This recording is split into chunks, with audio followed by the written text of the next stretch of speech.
But I have learned, like, some of the songs I cut, like one of the toughest songs on the record that I was almost 10 years old. It's called Run, and it's very raw, and it was a moment in my life, and it's a solo write. So with a solo write, you can't hide anywhere. Everybody knows it's you. Yeah, You know what I mean? You can't be like, well, it's my co-writer's story or whatever. Yeah, you can't blame it on, you can't gaslight the Exactly. masses. So, like, you know, that part is like, I felt like that song is just an example, but it's one that I wasn't ready to sing before.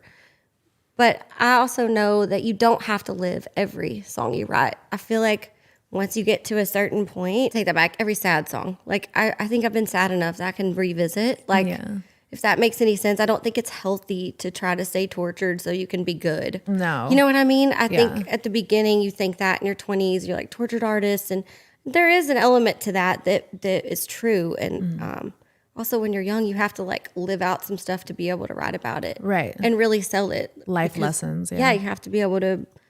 When I hear your stories, I know that you live them. Like, it's you tell it with your truth. And so, but I did learn, like, in the last, I don't know, probably decade, that, like, okay, you don't have to go and like find the sadness and the pain. Just you have your art. Like, if you've been through enough, you can revisit that. And it's interesting to me too, because sometimes I'm reminded as I'm singing in the studio, which is hard for me sometimes. Like, when you're tracking in the studio and like you're in the moment, and then 2 months later you got to go back and stand in a vocal booth and like revisit that emotion, whatever song it was. Right, you know what I mean? Yeah. So you have to go back there. But then I'm reminded that's why they call it a recording artist, because you got to get in character of whatever that song is, funny or sad or burn their house down or whatever you're doing.